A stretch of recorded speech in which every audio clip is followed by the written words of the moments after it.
Everyone thinks that he is just a powerless village boy, but he turns out to be the greatest king in history.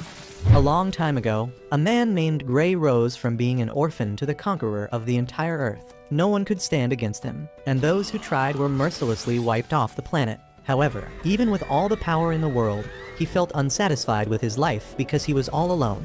Then one day, he suddenly found himself drowning in a bottomless sea, and a voice asked him to seek the light in his next life. The king realized that he had just died, and the very next moment, he opened his eyes in a dimly lit room with two unknown people looming over his head. They called him Arthur and kept telling each other how much their son reassembled them. Even though he had no idea who these people were or where he was now, he now realized that he had been reborn with the full consciousness and knowledge from his past life. The great king, who is now just an ordinary infant, finds his new life as Arthur incredibly embarrassing. He can't control his body very well, and acting like a child, while his parents clean his diapers, fills him with shame. One day, Arthur sees his father using magic to strengthen his body so that he can plow their fields with just one punch, and then his mother healing him after he gets injured. That is the first thing that makes him curious, and he realizes that this world is not Earth because it has magic. Soon, Arthur finds out that his dad is an adventurer who often goes out to hunt monsters with his friends. He figures out that since all people in this world are allowed to keep weapons, it must be a dangerous place, and decides to get strong as soon as possible to protect himself. Unfortunately, that day is still far away because right now he is still a baby who starts falling asleep whenever his mom sings him a lullaby. However, he soon overcomes his frustration about that and begins enjoying these peaceful moments because in his past life, he was always under the danger of assassins targeting him in his sleep. A few months pass, and Arthur finally starts crawling around the house. He pretends to be asleep so that his mom leaves him alone, and then sneaks into the library in their house, where he begins searching the books for information on this world. He finds that the continent he is living on has a country of dwarves to the south and a country of elves on the north. The human country is ruled by a king, but unlike his past life, the king's son becomes the new king in this world, and there is no fight to death for the empty throne. He then finds another book that tells him about magic, and Arthur realizes that magic is the reason this world is so backwards in terms of science and technology. He learns that roughly 1% of the population can use magic, and the magic capacity of a person is often decided by the capacity of their parents. The book tells him that there are two main types of magic users. First are the augmenters, who use mana to greatly strengthen their physical abilities and fight as warriors.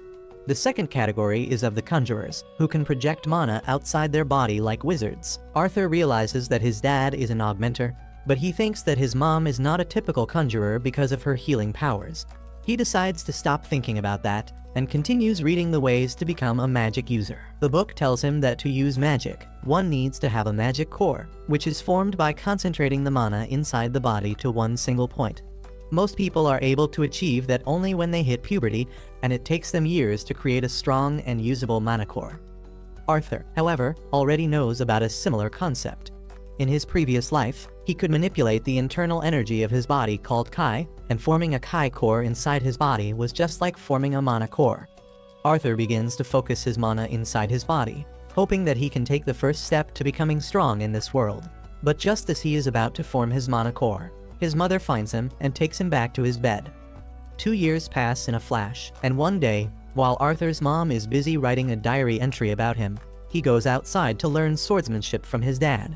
As he keeps swinging a wooden stick like a sword, his mother comes outside, and she is incredibly furious at her husband for teaching their son to use a sword when he just learned to walk. This is not a new thing for Arthur, who has now realized that his mother is the real boss of the household. His mother also takes him to the nearby city occasionally, and Arthur is always happy to be there because it allows him to learn a lot about this world. He shows interest in everything from weapons to strange goods found in this world, but the thing he is most curious about is magic, and being in the city gives him the best chance to see it up close. Apart from these visits, Arthur lives a peaceful life with his parents, and though he is uncomfortable about being trapped in the body of an infant, he slowly starts liking the peaceful life. His parents take care of all his needs, and that reminds him of his childhood at the orphanage in his previous life, where he desperately wished for a family, but his wishes never came true. One day, Arthur sees his dad practicing magic to strengthen his mana core. He is really excited to see and learn from him, but his dad can merely manage to lift a few stones from the ground using his mana. Arthur is not impressed because picking the stones with his hands would be faster. But then his mother comes to him and tells him that it was not his dad's best shot, and he performs better from the second round onwards. Arthur's dad concentrates his energy again to impress his wife this time, and release a series of powerful attacks that shake the earth. Arthur is really impressed by his dad's skills this time, and his mom is sure that when he grows up, he will also turn out to be a strong warrior. Arthur wants to try doing it right away, but his mom decides to take him away for nap time. They pass by the library on the way, and Arthur pleads with his mother that he wants to read the books. She sternly refuses him, but he gives her an innocent pleading look that she can't resist. In the end, she leaves him alone with the books while she goes outside to be with her husband, and Arthur starts focusing all the mana in his body to form his mana core, which he has been trying to do for the past 2 years. He feels that he is on the verge of a breakthrough, and then suddenly, his mana core is formed inside his body. As a result, a powerful explosion blows away the house, and Arthur's dad gets injured while trying to protect his wife. They both panic as they fear that their son is in danger. But when they go inside, they can't believe their eyes when they see Arthur floating in the sky with a golden glow. Arthur gives them a smug smile, declaring that can finally use magic now. He gets on the ground and starts walking towards them, when suddenly, the rubble from the roof falls towards him. He panics, fearing that this is going to be the end of his life, but both his parents lunge towards him to keep him safe from the falling rubble. Arthur realizes only after this that his parents have the duty to keep him safe, but when they start crying, he gets confused. In his previous life, he never experienced anything like this, and even the parents of other kids never showed any emotions other than pride or disappointment.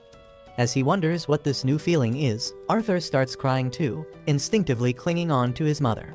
A couple of years pass by after that, and Arthur is now a young boy, who is starting to learn combat skills from his father Reynold. Him and his dad stand face to face in the garden, where his dad tries to hand him his prized gloves, but Arthur rejects it as he knows that he doesn't have enough strength to wield them at this age. He instead picks up a wooden sword, and his father does the same. Arthur immediately jumps into action, trying to land 3 consecutive attacks on his father, but his dad is much stronger and easily blocks each of his attacks. Arthur realizes that his dad is using his magic to reinforce the sticks, so he decides to do the same, and pours his mana into his wooden sword. Soon after, he runs at his dad once again, who is surprised when Arthur's attack manages to break his stick in half. Arthur smiles and claims that his wood is better than his father's wood, but his dad claims that stamina matters more. Regardless though, his dad realizes that Arthur is a prodigy, so he makes the tough decision to talk to his wife about sending Arthur out of town to an actual tutor. His mother Alice is completely against it, as she doesn't want her sweet son to be ripped away from him since he is only 4 years old. Reynold argues that at just 4 years old, Arthur's wood is much more powerful than his own, which means that he should be trained by an accomplished warrior. But before they could come to a decision, Arthur chimes in, claiming that they should all go together. Even though it sounds like a pretty dumb idea, both the parents immediately agree, probably because the housing crisis hasn't really affected their world yet. A couple days later, Alice and Reynold's previous party members arrive to travel with them, and Arthur introduces himself to all of them.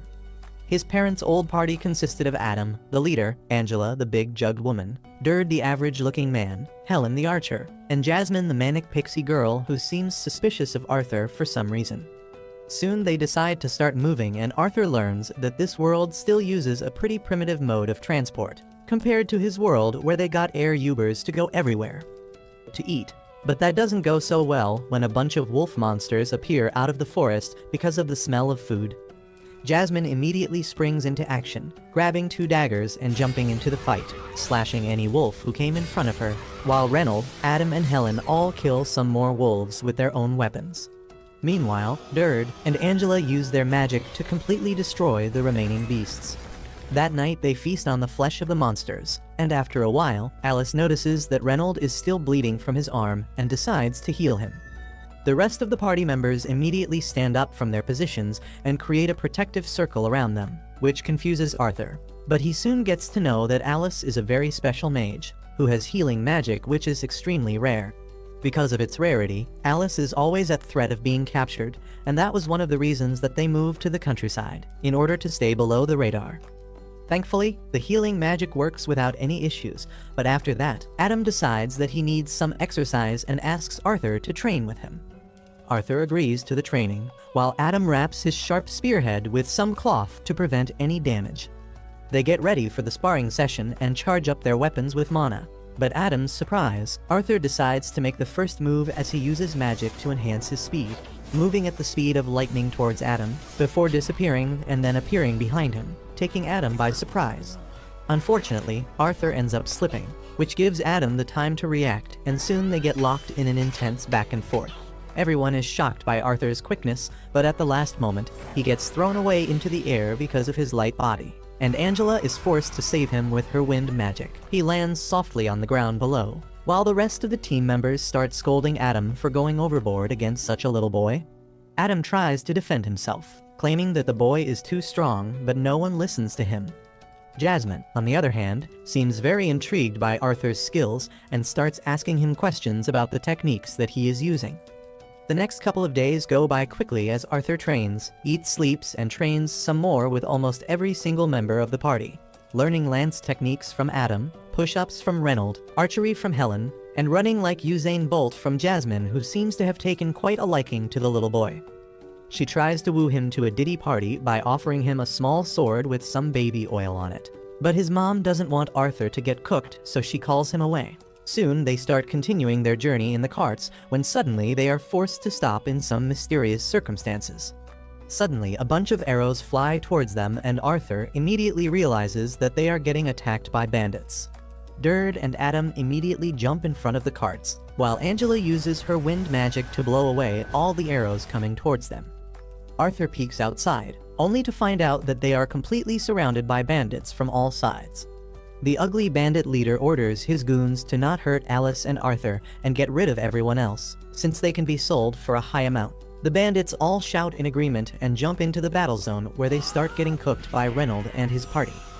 One by one, all the members of the party start eliminating the bandits one by one, and Arthur knows that his party is much stronger on an individual basis. But the problem starts emerging when the bandits start trying to overwhelm them by sheer numbers. The party members start getting exhausted by the constant fighting, while the bandit leader goes for a 1v1 against Reynolds and slams him into the cart in which Arthur is. The cart gets destroyed as Alice quickly tries to help Reynolds, but he tells her not to use her magic, as that will make the situation even worse. He gets up and tells Arthur to take his mother somewhere safe while he deals with the bandit leader. Arthur obviously wants to fight and claims that he is strong enough to handle these goons, but his father screams at him to use that strength to protect his mother since she has a child in her stomach. Arthur wonders when did they get the time to do the deed, but decides to run away with Alice nonetheless.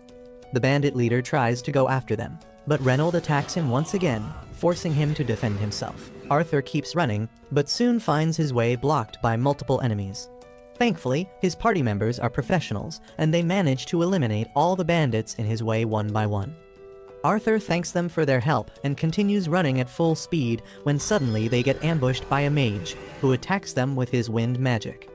Arthur decides to push his mother to safety, while he gets hit by the brunt of the damage, pushing him up in the air and over the cliff. He decides that he is not going to die alone, and throws his knife tied to a rope at his attacker, bringing him down as well. Both Derd and Angela immediately try to use their magic to save young Arthur, while his mother screams his name with teary eyes. But all that time Arthur feels peaceful, as if he has achieved something.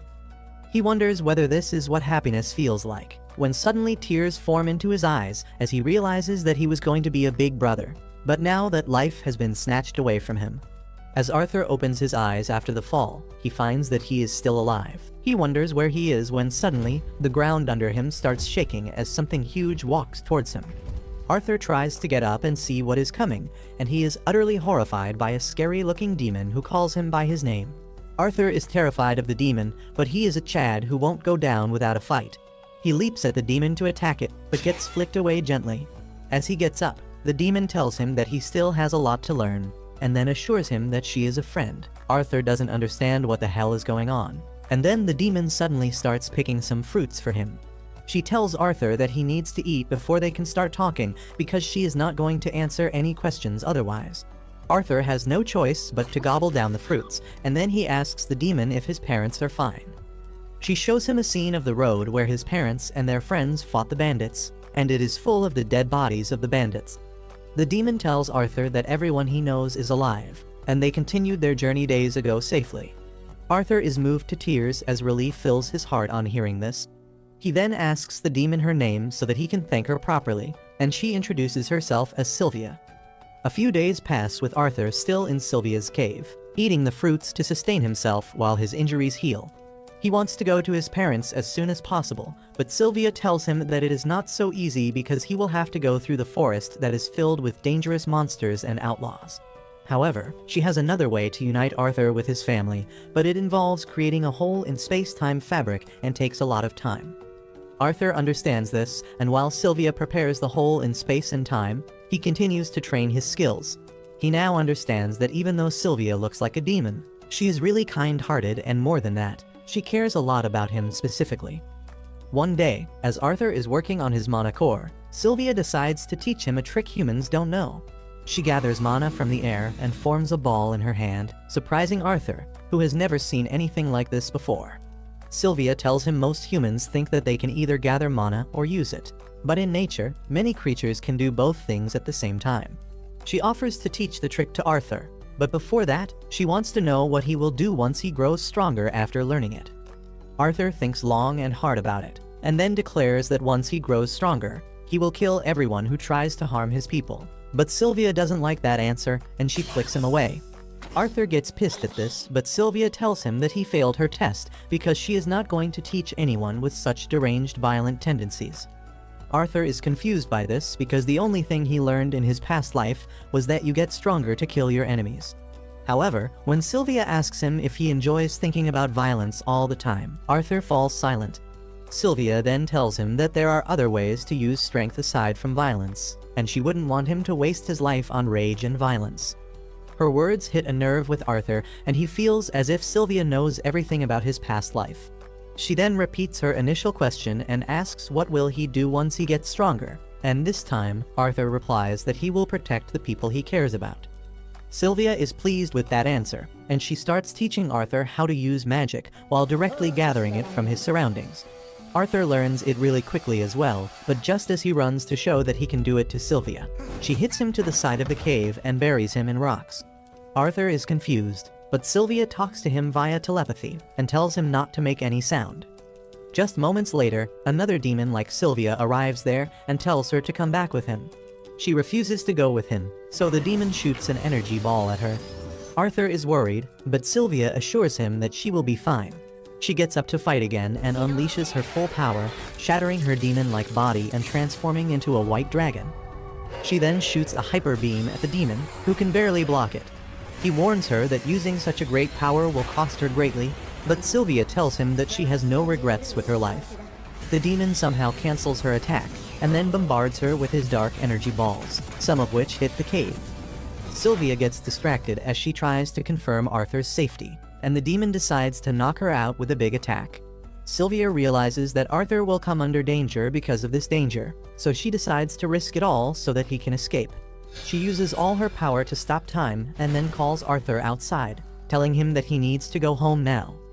She opens a hole in space and time, telling him that it won't take him directly to his family, but now he is strong enough to survive on his own while he searches for them.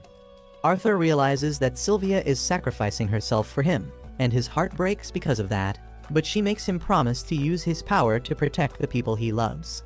She then gives him some parting gifts in the form of a crystal egg and a feather, asking him to take good care of it. After that, she kisses Arthur and suddenly he gets golden tattoos on both his arms. Sylvia tells him that he will learn their meaning and purpose when the right time comes, but for now, it is farewell. She then tells him that she didn't really need all this time to prepare a portal to send him home, and she delayed the process on purpose because she enjoyed the few days she spent with him. Arthur starts crying on hearing this, and then he realizes that he is not strong enough to protect her right now, even though he promised that he would protect everyone he loves. Sylvia tells him that their promise doesn't apply in this situation, and tells him to hurry. He tells her that he doesn't care if she is a dragon or a demon because she is family to him, and you never leave family behind. Sylvia tells Arthur that he already has a mom, so he decides to call her grandma, and the dragon starts crying on hearing that. She then nudges Arthur to the portal, and he takes the egg and the feather with him. But just as he enters the portal and turns back to say a final goodbye to Sylvia, he finds himself getting dragged away. Once he is gone, Sylvia releases her power and returns the time in the cave to normal, immediately getting hit by the demon's attack. She falls to the ground, but as he walks towards her, confident about his victory, Sylvia pulls a fast one on him, blasting him with her full power at point-blank range. On the other hand, Arthur is traveling through the portal where he hears Sylvia's voice again. She tells him that it is okay to be sad, but he should work hard to turn that sadness into happiness one day. Arthur tells her that he can't do it, but Sylvia says that she knows he can do it because he was the strongest king in history. Arthur is shocked to hear that she knows about his previous life, and he wants to ask Sylvia if she was the one who brought him to this world. But before he can do that, he exits the portal. After Arthur is done crying about Sylvia, he gets up and places the crystal egg inside his pouch. He then looks around to find that he is in a dense forest full of dangers. Arthur suddenly hears a girl screaming in the distance, and he leaps through the trees to look for her. He soon finds a bunch of bandits kidnapping an elf girl and talking about how they can get a lot of money if they sell her off to Epstein Island. This reminds him of the time his group was attacked by the bandits, and they plan to do the same thing with him. He gets furious on seeing the elf girl being kidnapped, but following his promise to Sylvia, he doesn't let his rage consume him. Instead, he decides to follow the bandits because they will surely lead him to the nearest human settlement. In the evening, when the bandits take a break, they start talking about having fun with the girl before selling her, and that is where Arthur draws the line. He starts gathering mana to deal with these PDF files, and then notices that they are controlling wild monsters using magic colors. He throws some nuts at the beasts, causing them to go alert and howl loudly. The bandits panic because that can attract all sorts of monsters towards them, and one of them immediately goes to beat them into submission. Arthur was waiting for this moment, and he creates a blade of mana around his hand before going behind the bandit and slashing him. He steals the bandit's knife, and just then, another guy comes there looking for him. Arthur kills him before he can make a sound, but he finds that his body lacks stamina to move around so much. Before he has even time to relax, a third bandit comes looking for his friends and Arthur immediately attacks him. However, he can only injure his leg, and the bandit calls out his friend, telling him to be careful because they have got a young mage with them. The fourth bandit gets excited because magic users of such a young age are rare, and he can get a lot of money by selling him. He decides not to hurt him, and puts down the sword to use magic instead. He then leaps at Arthur with his magic-infused claws that crush the ground beneath them. Arthur somehow dodges the attack and then tries to kick the bandit, but he is faster than him. Arthur throws the knife at him with a thread attached at the end, but the seasoned bandit quickly catches it and then dashes towards him. He kicks the boy with enough power to knock him down and then holds him upside down, but then Arthur uses fire magic on his leg, forcing the bandit to drop him. Before the bandit can recover, Arthur throws the knife at him again, and this time, he swings it around his neck so that he can't dodge the blade as it pierces his forehead. Arthur then deals with the final bandit and frees the elf girl, who reminds him of someone from his past. He quickly snaps out of the memory and tells the girl that she is free to go home now, but she gets worried as she sees his injuries.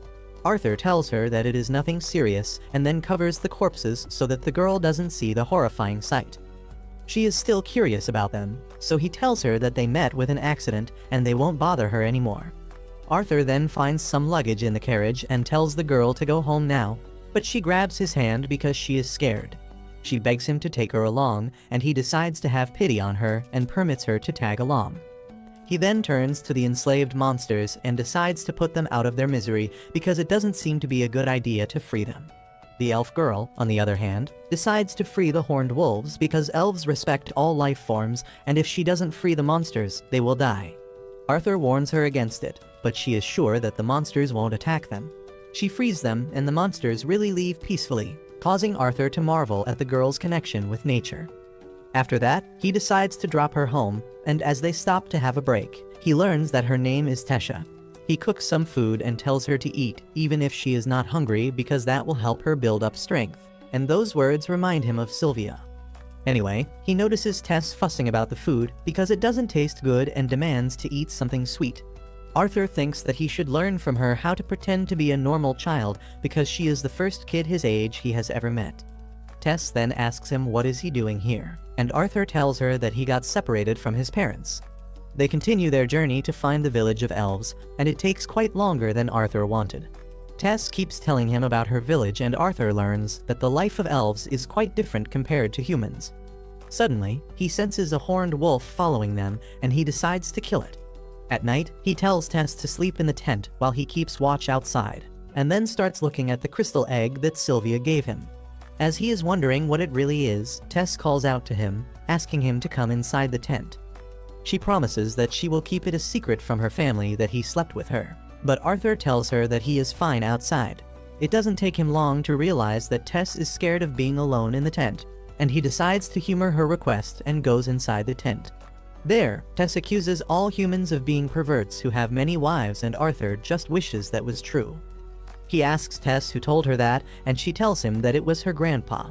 Arthur denies the allegations, saying that only nobles have enough money to support multiple wives, but Tess falls asleep halfway through his answer. The next day, they resume their journey, and Tess starts growing increasingly comfortable around Arthur. He is low-key annoyed by that because he wants to hurry and find his family. And then another problematic thing happens. He starts feeling a sharp pain in his monocore that makes him so weak that he can't even walk, and Tess runs into the forest to find some herbs that can heal him. As Arthur is sitting alone, trying to endure the pain, the horned wolf he freed earlier approaches him. Arthur freaks out, thinking that the monster chose to attack him when he is at his weakest, and just then, Tess returns with the herbs. He tells her to stay away because the monster is out to attack them, but instead of attacking, the monster leaves a dead boar on the ground and heads back into the forest. Arthur is really confused by this, but Tess excitedly tells him that the beast wanted to repay the favor for saving its life. Eating the boar meat makes Arthur feel better, and then Tess tells him that she didn't find any herbs, but she found some mushrooms that the women in her village eat all the time. Arthur eats them without thinking much, but then he gets a bad case of diarrhea. After that, the two of them return to the tent, and Tess starts telling Arthur about the stories of the human and dwarf kingdoms that she has heard from her grandfather. She says that she really wants to see those kingdoms, but apparently they are full of bad people, so she can't go there and outsiders aren't allowed in the elf village. Arthur only hears half of what she is saying as his fatigue catches up to him and he falls asleep. The next day, Arthur's pain returns, but he endures it somehow because the elf village is nearby. Tess tells Arthur that they are already friends now, but he doesn't know how to reply to that because he never had any friends and things get awkward between them. Arthur starts remembering the closest person he had to a friend in his old life and how he killed her, when suddenly, Tess starts screaming with excitement as she sees the door to the elf village. Arthur is shocked to see it, but Tess holds out her hand towards him, telling him to come with her. He takes her hand and goes to the elf village, where a bunch of guards arrive immediately, sensing an intruder. Arthur doesn't even understand what is happening as the guards arrest him, and as he sees an indifferent look in Tess's eyes, he wonders what is going to happen to him now. As Arthur sees Tess remain silent despite his pleas, he realizes that he was too quick to trust her. Even though she called him her friend in the forest, Arthur thinks that words don't mean anything at all in situations like this. He panics, thinking that he should have been more careful, and the elf soldiers draw their weapons to kill him. Tess immediately springs into action as she processes what is happening and asks the guards to stop. They tell her that Arthur is a dangerous human, and they must eliminate him before he harms them. Tess tells him that Arthur is her friend who saved her, but the guard refuses to believe her. Instead, he accuses Arthur of brainwashing Tess when suddenly, a powerful voice tells him to shut up. Suddenly, a portal appears in front of them, and an old elf steps out of it, telling the soldiers to let the boy go at once. As Tess goes to check up on Arthur, she lashes at the soldiers for threatening him, but the old elf, who is her grandfather, tells her that their reaction was fair considering that a human had come to their kingdom with the missing princess. The elf then introduces himself as Virion, the former king of elves, and thanks Arthur for saving his granddaughter as well as the princess of their kingdom. This is news for Arthur, and he has a hard time believing that this dummy is a princess, but she gives him a smug smile.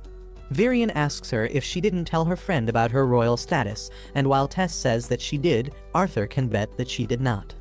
Just then, her parents arrive there and Tess runs into their arms. Her dad looks at Arthur and, like any other racist elf, he tells the soldiers to kill him immediately. But Virion explains that despite being a human, Arthur saved Tess and escorted her home. Tess also speaks up for him and strong-arms her dad into letting Arthur come to their castle. Varian tells Arthur that they need to have a chat later, and he feels some mysterious power from the old elf. With that, Tess grabs Arthur's hand and starts running through the city. He is amazed to see it, but the elves keep staring at him with anger and hatred because of their long history of war with humans. Arthur is not concerned by that, but he is concerned about the cold expression on Tess's face when he first asked for her help. He is also confused by his chest pain and decides to be more cautious going forward. Soon, they reach the castle and Tess asks all the maids to serve Arthur with everything they have got. She begins planning out his stay at her place, but Arthur feels that he should tell her parents about their journey before anything else. They allow him to speak to them, but Tess gets him a seat at the table and also orders tea and snacks before they can continue. Arthur wonders if it is all right for a human to receive such treatment, and then Tess's dad, Alduin, introduces himself and his wife Muriel. Arthur properly introduces himself and greets them, and Alduin is quite impressed with his manners despite his poor background. With that, Arthur begins telling the story of how he rescued Tess from the slave traders, and her family is enraged when they hear about it. They begin to curse humans for that too, but Arthur tells them to curse the profession and not the race. Varian asks him how did he free Tess from the slave traders, and Arthur reveals that he is a mage. The king finds it hard to believe that he could defeat the slave traders, and the elf soldiers are even more vocal about this. They accuse Arthur of fooling Tess once again, but Varian tells them to stay back until they are ordered. Tess also comes forward in support of Arthur, narrating the things that she heard the bad guys say. Her mother hugs her to comfort her, and then her father tells Arthur that he believes his story. Arthur then asks Alduin to send him back to his family as a way to repay him for saving his daughter's life, but he calls that demand unreasonable. He says that he doesn't want to help the barbaric humans, but Arthur replies that if he acts like this, he will be behaving like a barbarian himself. Alduin gets cornered on hearing this, but he still refuses to help Arthur. Suddenly, Tess starts staring at him to emotionally blackmail him. Alduin folds quickly and tells Arthur that normally, the gate to the human kingdom can be opened only once every 7 years, but they can't keep him here so long, so he will send some soldiers to escort him home. Arthur is glad to hear this, but then suddenly, the pain in his chest returns with a greater intensity than ever. He somehow endures the pain throughout the day, and at night, he goes to the balcony of his room to get some fresh air. He sees Tess playing happily with her parents in a room nearby, and that reminds him of his own parents. Arthur wonders if they are all right, even though he believes that they are strong enough to survive the attack of the bandits. He misses them and wonders if they will be as happy to see him again as Tess's parents are right now. He gets miserable the more he thinks about them, and Tess notices this. She immediately runs to see him and apologizes on the behalf of her family for everyone being rude to him. Arthur replies that it is all right, and then taunts Tess that she should go back to her family and get spoiled rotten by them. Tess gets offended by this and tells him that his parents will treat him the same way once he returns to them, and this makes Arthur worry even more. He seeks validation from Tess, asking if his parents will really be glad to see him despite everything. Tess suddenly grabs his face, telling him that it is obvious that his parents will miss him because he is not with them. She tells him that she is already missing him because he is going home soon, and Arthur is left speechless. Just then, the glowing petals of a flower that look like fireflies start floating in the air, and both of them get lost in admiring their beauty. Suddenly, Arthur remembers the cold look on Tess's face, and he wonders if something was wrong with her then, or if he was seeing things. He decides to stop thinking about it and live in the moment for just a bit, when suddenly, he senses an attack coming towards Tess. He quickly blocks the attack and then dashes towards the attacker, only to find that it is Varian. Arthur lashes out at the old elf, asking if he wanted to kill his granddaughter, but Varian asks him if he can really kill someone with petals. Arthur opens his hands and finds some glowing petals there, and then Varian praises him for blocking the attack and then responding immediately. He is now sure that Arthur indeed fought the slave traders, but Tess gets mad at this because she thinks her grandpa is bullying her friend. However, Varian assures her that he doesn't plan to bully anyone, and he just finds Arthur quite interesting. He summons a small wooden sword and passes it to Arthur to test his skills before putting Tess on the lawn. Varian signals Arthur to start, and he immediately charges at him. He tries hitting the old elf, but finds that he is quite fast. No matter how much Arthur increases his speed using magic, he can't land a single hit on Varian. The old elf then blocks one of his attacks, shattering his sword in the process. One piece from the sword flies right towards Tess, and Arthur throws the hilt of the sword to deflect it. Virion is taken aback by his skill, and using this chance Arthur decides to defeat him using a body blast. However, Virion blocks it purely on instinct. Arthur is not willing to give up either, and he charges at him again, hitting him in the forehead. Virion is really impressed that Arthur got in one hit, and he tells him to get ready for round 2. But then Tess suddenly assaults him from behind and tells him to stop bullying her friend.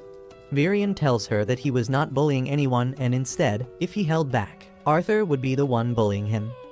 Arthur thinks that the old man doesn't really believe what he is saying, but he politely thanks him for overestimating him. Virion tells him that he is not overestimating him, and if he is really grateful, he should become his student. Arthur is shocked by this offer that came out of nowhere, and he tells Virion that he can't stay here because his parents will be worried. The old elf replies that there is a way to let his parents know that he is safe here, and before Arthur can even ask about it, the chest pain resurfaces, bringing him to his knees. Virion had noticed this earlier too, and now he is sure that Arthur has inherited a beast will. He tells the boy to become his student, or he is going to lose his life before he can get a chance to meet his parents. Later that night, as Arthur is sleeping, he suddenly feels the same sharp pain in his chest. He tries hard to subdue it, but the pain keeps on increasing until it rips through his body and manifests in front of him. Arthur opens his eyes and sees a dark figure looming over him menacingly. He is instinctively afraid of the dark monster, but deep inside, he starts analyzing it like a therapist. He wonders if the monster is the personification of his anxiety or his heavy responsibilities, and starts screaming as the monster approaches him, but then he hears Tess telling him to wake up. As Arthur wakes up from the nightmare, he sees Tess sitting on top of him and cheerfully wishing him good morning. Arthur doesn't want to see her annoying face first thing in the morning, and he tells her to leave him alone because he couldn't even sleep properly because of the monster in his dreams. He tries sleeping again, but Tess gets angry, thinking that he is calling her a monster. She tells him to wake up because her grandfather is waiting for him. She pulls him up from the bed, and Arthur has no choice but to get ready. Tess then asks him if he is really going to stay with her, and he replies that he is not sure yet. But Virion has something to show him that can change his mind, and Arthur wants to make his decision after that. Soon after that, Arthur and Tess go outside, where King Alduin is trying to convince Virion that a human cannot be allowed to stay in the kingdom of elves.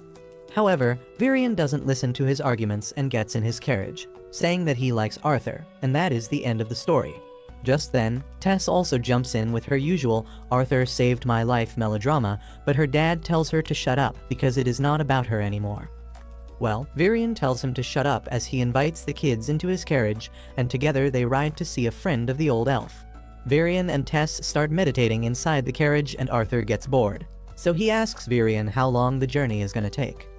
Just then, Tess falls on his shoulder because she was sleeping and not meditating, and Virion says that she woke up early today because she wanted to come along with them. He says that because Tess is the sole heir of the royal throne, she has never had any real friends all her life. She doesn't trust people easily and hides her emotions from most people, but she is really comfortable with Arthur. Virion thanks Arthur for that because when Tess is with him, she smiles freely. Arthur is impressed that Virion is so humble that he can thank a child, and that gives him the confidence that he can trust the old elf. Soon, their carriage stops in front of a house isolated from society, and Arthur is curious to see the man who can make even the former king travel to his house. Suddenly, Virion walks to the door and kicks it, yelling at his friend inside to come out. He then goes close to see if anyone is coming, but his friend opens the door right in his face and tells him to stop yelling. Virion then introduces her as Rinia, his old friend and a sorcerer with unique skills. He says that she can help Arthur with her powers, and she tells everyone to get inside so that they can start immediately.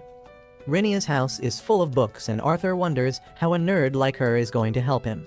He says that Grandpa Virion told him that she has a spell that can help him contact his parents, and Rinia laughs, telling Virion that he is being quite soft on the kid.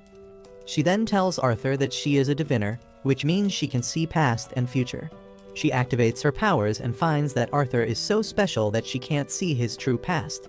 However, she knows that he is not here for a prophecy, but to see his parents again and let them know that he is well. Arthur affirms, and then Rhenia tells him to picture his parents as clearly as he can while bending over a bucket of water. Arthur focuses all his brain cells on picturing his parents in front of him. Meanwhile, his parents are having lunch at their new home in the city. Alice cooks stew and serves it to Reynold as she says that Arthur used to love the stew too. She suddenly gets sad and nostalgic because today is Arthur's birthday, and he is not with them anymore. She remembers how devastated she was on the day he jumped down the cliff, and Reynold also recalls that he drank himself silly on losing his son because he felt it was his fault. Thankfully, his friends were there to help him snap out of that. Soon, they reach the city and their party members bid them goodbye as they returned home. Reynold became a soldier to earn a living, and then purchased a house in the city. He and Alice are trying to live normally now, even though they really miss Arthur. They get emotional when they think about him, but then suddenly, they hear Arthur's voice calling them. They both get up from their seats in pure surprise, and Arthur tells them that this is not the effect of the magic shrooms in the stew, and he is really talking to them. He tells them that he is alive and well, and currently, he is living in the kingdom of the elves. He explains that he is using a special magic spell to contact them, and even though he really wants to come home, he can't do it right now. Arthur reveals that something is wrong with his body, and he needs treatment for it, but he promises that once the treatment is done, he will rush home. His parents are moved to tears on learning that he is alive, and Arthur tells them to take care until the next time they can talk. They hug each other, and Arthur tells them that he really loves them. He starts crying with that, and as his tears fall in the bucket, his concentration and Rhenia's magic spell is broken. After that is done, Arthur calms himself down and requests Varian to accept him as his student. Soon, they reach the palace, and Varian orders his son to declare that Arthur is going to be his student. Alduin is not sure about that, but Varian declares that he will take full responsibility in case trouble arises because of Arthur. Well, Alduin and his wife fold on hearing his stern decision, and they welcome Arthur to their kingdom formally. They even apologize for not treating him as well as they should have earlier, and Arthur realizes that the King of Elves still can't stand up against his daddy. He is glad to learn that, and he shakes Alduin's hand, accepting his welcome. Suddenly, Tess interrupts them, telling her dad that if he really accepts Arthur as a guest, he should let him play outside with her because she wants to give him a tour of the city. He can't say no to her, and soon Tess drags Arthur through the market, telling him about the different types of food items they sell. Arthur accidentally bumps into a blonde elf boy and immediately apologizes, but the racist piece of shit calls him disgusting and says that he has got human germs on him now. He starts emoting in front of Arthur for no reason and says that it doesn't make a difference that he was accepted by Varian because he will always remain an outsider.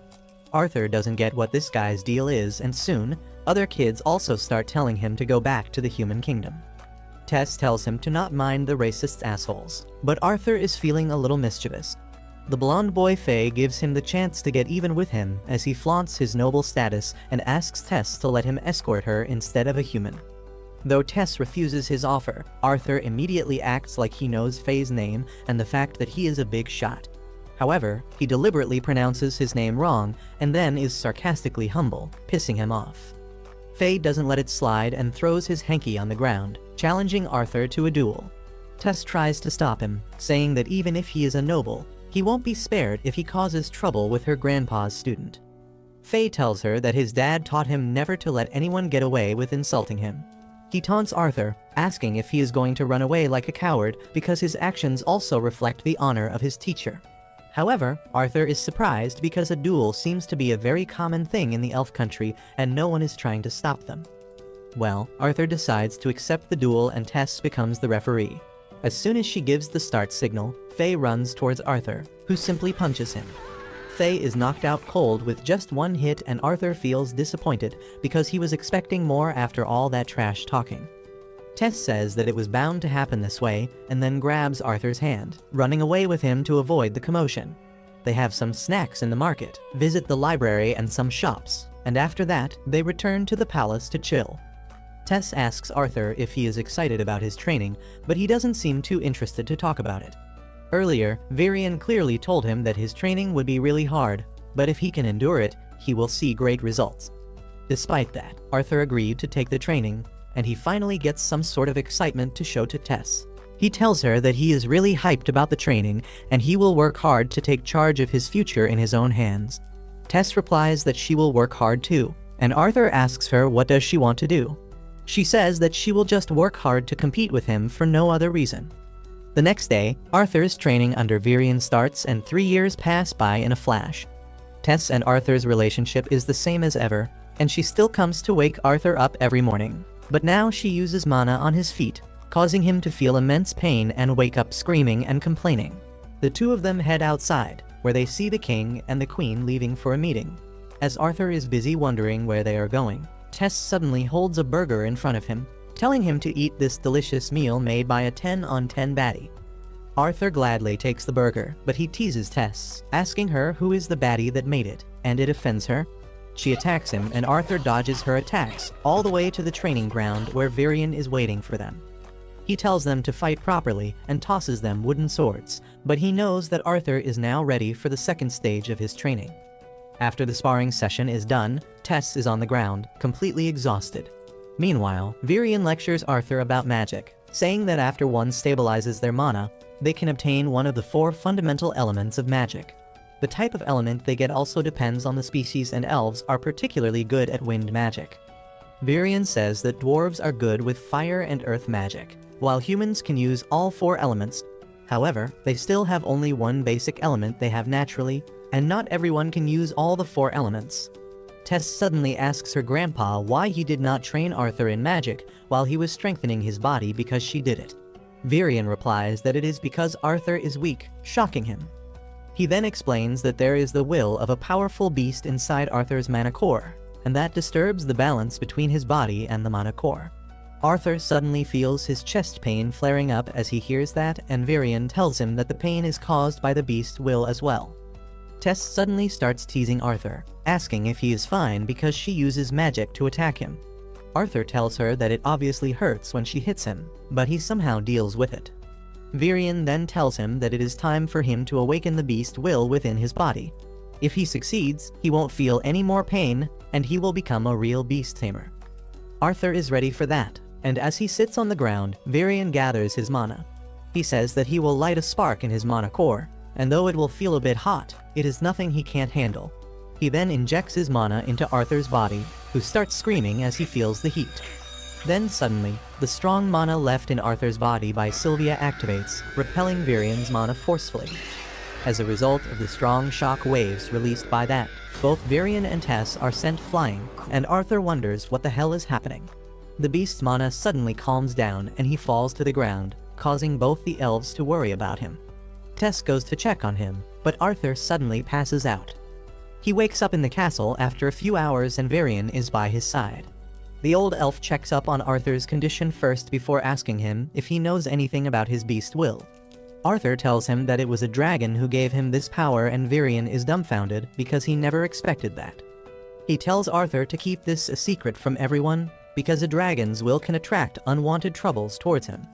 Arthur thanks him, but then Virion suddenly springs up a shocking news on him. He reveals that he is going to return home in 4 months, and Arthur jolts up from the bed. He says that he was supposed to stay here for 2 more years before the portal to the human kingdom opened. But Virion says that a cultural exchange event is going to be organized for the young people of the 3 kingdoms, and because of that, the portal to the human kingdom will be opened. Arthur gets sad on hearing this because he has grown quite attached to this place. Virion pats his head, telling him to get some rest, because his training is going to become more intense starting tomorrow. Arthur asks him if Tess knows about it, and he replies that she is being informed by her parents. That night, as Arthur is in the bed, thinking about his early departure, the crystal egg that he has been carrying for 3 years starts shaking. He gets up startled, and as the egg cracks, he fears the worst. However, when a cute little baby dragon comes out of it, Arthur is smitten by its innocence. He decides to play with it, but then the baby dragon bites him and leaves a magic mark on his arm. Arthur is confused about what is happening, but he forgives the baby for biting him since it is cute. Suddenly, he hears the baby dragon talking to him through telepathy because of the magic mark, and Arthur can understand everything it says. The baby dragon calls him Papa, and he decides to name it Sylvie after Sylvia. The next morning, as Tess comes to wake Arthur up, she finds Sylvie sleeping next to him and freaks out. Arthur wakes up immediately, wondering what the hell is happening, but when he sees Tess hugging Sylvie because she finds her too cute, he decides to go back to sleep. Soon after that, they head to the training ground, and even though Tess really wants to hug Sylvie again, the baby dragon doesn't seem to like her. They reach Virian's location soon, and the old elf almost dies from a heart attack on seeing a real dragon. He then hears Arthur's story about how the baby dragon hatched from the egg after he managed to awaken Sylvia's beast will. Virian knows that he will be in a lot of trouble if people find out about the dragon, so he asks Arthur to claim that it is a rare mana beast. He thinks that it will be enough to fool most people because everyone thinks that dragons are not real. After that, Virian says that since Arthur is a beast tamer now, they will train both his mana core and his beast core from now on. He declares that there is no better training than actual combat, and decides to unleash his true power as a beast tamer. The old elf releases a tremendous amount of mana that completely covers him, and when it calms down, he emerges as a monstrous being made of black aura. Arthur is aghast on seeing this transformation, and he instinctively tries to protect himself even though Virian isn't even planning to attack him. The old elf suddenly moves behind him, tapping his shoulder, and by the time Arthur turns around, he is gone, leaving only 2 black footprints on the ground. He begins sweating because he can't even tell where Virian is right now, and he immediately surrenders. Virian appears behind him, and as Arthur tells him that he will need to pay for his therapy after showing him that monstrous form, he returns to his normal self. Arthur says that he couldn't even sense his presence, and Virian explains that his tamed beast is a shadow panther that can manipulate wind and sound extremely well, but it drains his mana really quickly. Virian then hands him his sword, saying that now his real training begins. Over the next few days, Arthur spends his time meditating to control his beast core and then sparring against Virian's monster mode. He is able to draw the power from his beast core, and the pain in his chest completely vanishes. He becomes stronger really quickly, and he spends all his leisure time like a normal kid. A few weeks later, Tess takes Arthur to the market again, and he bumps into the arrogant brat named Faye there. He apologizes, but Faye acts like it is fate that brought them face to face again together. Arthur doesn't even remember him, and that offends Faye. He immediately challenges Arthur to a duel to pay him back for the last time, but ends up getting KO'd in just 1 hit again. After that, Tess reminds Arthur about Faye, and he immediately helps him get up. Faye takes his hand a bit reluctantly, but his friends tell him to stop acting like a tsundere because they always knew that he wanted to be friends with the human. Arthur then asks Faye and his friends if they are going to be a part of the cultural exchange event too, and they agree because all the noble children are going. Arthur asks if Tess will be with them too, and they fall silent because they know she is not going. Faye tries to lighten the mood by saying that they can't risk letting the delicate princess get lost again, but that pisses Tess off, and she sends him flying with just 1 punch to show her strength. Arthur freaks out on seeing this, and he immediately runs away with Tess before she creates any more problems. Once they reach a quiet place, he yells at her, saying that she should behave like a princess, and punching her people in the face is not princess-like behavior. Arthur feels ironic saying that because he was a king in the past life, and he did more than just punching his subjects. But then Tess says that she has been too overwhelmed lately. She says that Arthur is going away soon, and she is upset about it, but he doesn't even understand her feelings and lectures her like an old man. She runs away with that, but Arthur suffers serious emotional damage on being called an old man. He soon feels bad about hurting her feelings, so he goes to her room at night with some fireflies and asks her to come on a walk with him. Tess agrees, but once they enter the forest, she starts getting nervous because they are not allowed to be there. Arthur tells her not to worry about it because he is going to keep her safe. They soon reach the place where they first met, and Arthur points out that the horned wolves they freed back then are still alive and healthy. After that, they start a fire in an open area and Tess starts feeling sleepy. She hallucinates a ghost in a twisted tree trunk and screams loudly, and Arthur starts teasing her about it. Tess then asks him about the human kingdom, and he replies that he doesn't know much about it because he didn't get the chance to see it. She says that she wants him to stay here forever, but before Arthur can give his answer, she falls asleep. Soon, the day of Arthur's departure comes, and everyone gathers to bid him farewell, but Tess is not there. Virian gives him a compass with the royal family's mark so that he can get easy access the next time he comes to see them. Arthur thinks that Tess is too emotional to see him off, so he decides to head to the human kingdom along with the elves who are going for the cultural exchange. As the door opens, Tess suddenly comes there running, but she trips and falls. Arthur runs to her and helps her up, and Tess starts telling him to take care of himself. He suddenly hugs her, saying that he will miss her, and Tess starts crying. However, their emotional farewell is interrupted as the door to the human kingdom opens.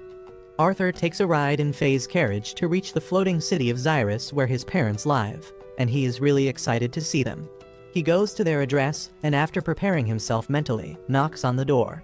His little sister opens the door for him, and his parents come running after her. Arthur gets emotional on seeing them, and with a bright smile on his face, he tells them that he is home.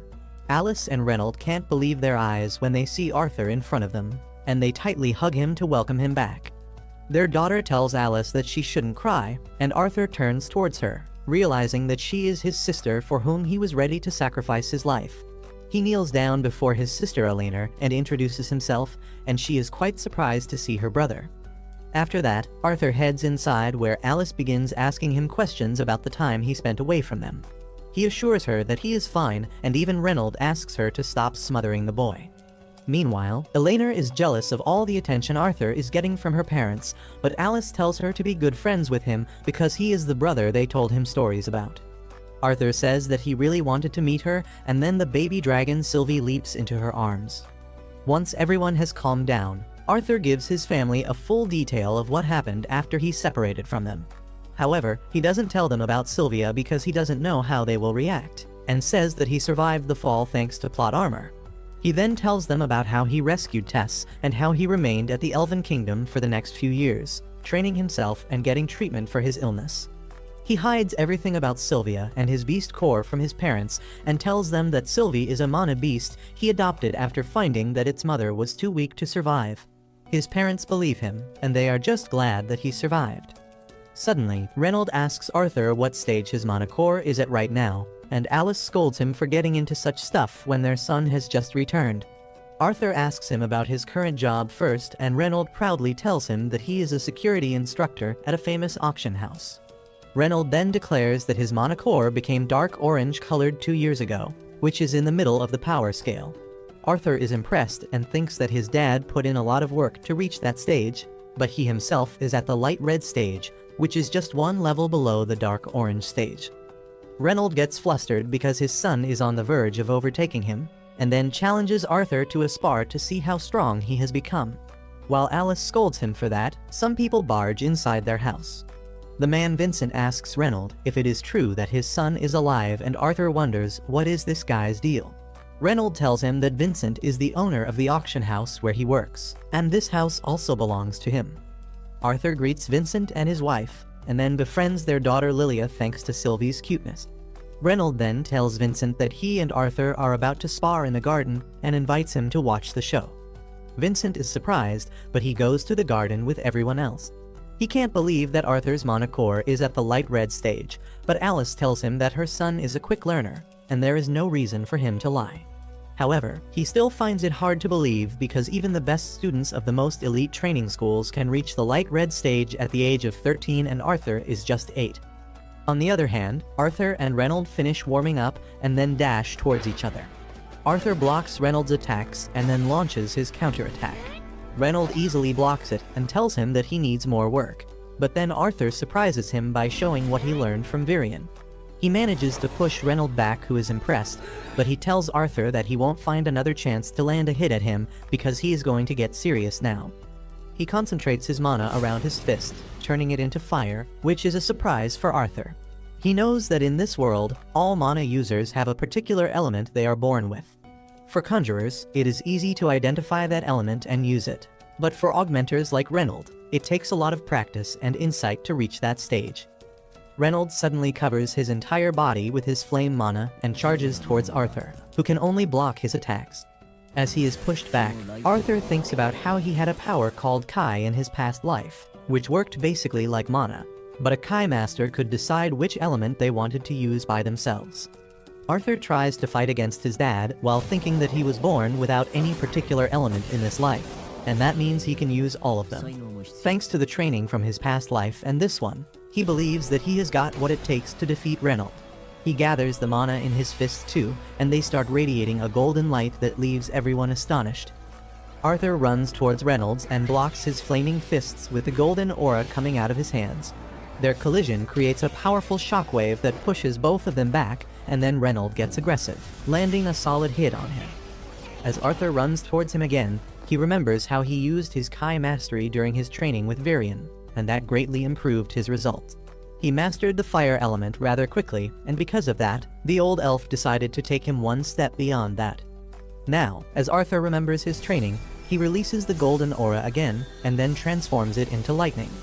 The lightning bolts being released from his body set the grass on fire, and Reynold can only stare at him dumbfounded because Arthur has mastered the higher form of fire magic. Arthur tells him that it is too early to be surprised because he has more where that came from. He suddenly uses water magic, manipulating the water in the fountain to attack Reynold. Everyone is shocked to see him using two types of magic at once, and Reynold barely dodges the water attack coming from behind his back. With that, Arthur cancels his attacks and Reynold immediately hugs him. He says he is really proud of him and asks when did he learn to do that. Arthur tells him that he learned that recently, but he can't control water that well yet. While Alice and Elena treat this like a regular occurrence, Vincent and his wife are speechless, and they both believe that Arthur is a genius.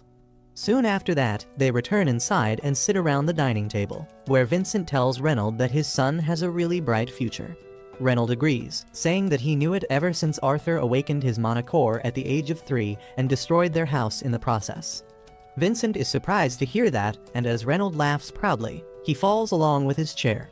Vincent suddenly gets up from his seat and suggests that they should send Arthur to the Xyrus Academy.